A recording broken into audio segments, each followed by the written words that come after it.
chapter 1, it says that the cause of so many other sins down the line, the cause of those things is the first sin of ingratitude.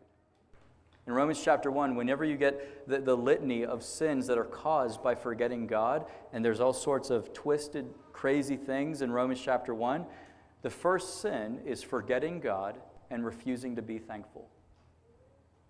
That's the first domino. If that domino gets pushed, everything else down the line will eventually come. If I forget God and I refuse to be thankful, all sorts of twisted things will come into my life.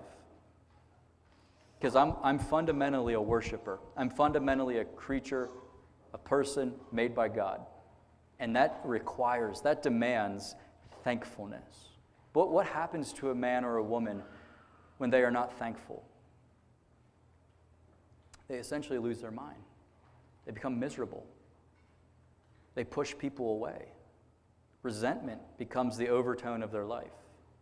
They have nothing good to say, nothing good to share. They become functionally less human. They become more like a beast than a human.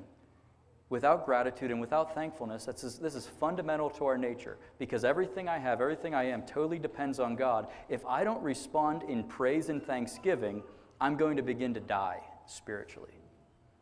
And so these false teachers saying, avoid marriage, avoid food, they're saying God is not good, and you ought not to be thankful to him. That's the first domino in the line of losing your mind, losing your soul, and ending up in a spiritually dark place. And so, church, be a thankful people. Jesus Christ has died for you. The Son of God, without any merit of your own. You know, do you realize humanity never wrote God a letter saying, please send us a Savior? We didn't even do that. In fact, whenever he came to us, we rejected him. And still he pursued and laid down his life and said, everybody that comes to me will find everlasting life. If you're thirsty, come. If you're hungry, come. If you're weak and without strength, then this is for you. To know that, and then to proceed in resentment, bitterness, and unthankfulness, is to be a conflicted, double-minded person who's going to be pulled apart by the trials of this life. And so see how remarkably crafty the devil is. Through indirect ways, he makes God's gifts seem bad, and then will prevent us from a thankful reception of God's goodness, which results in praise.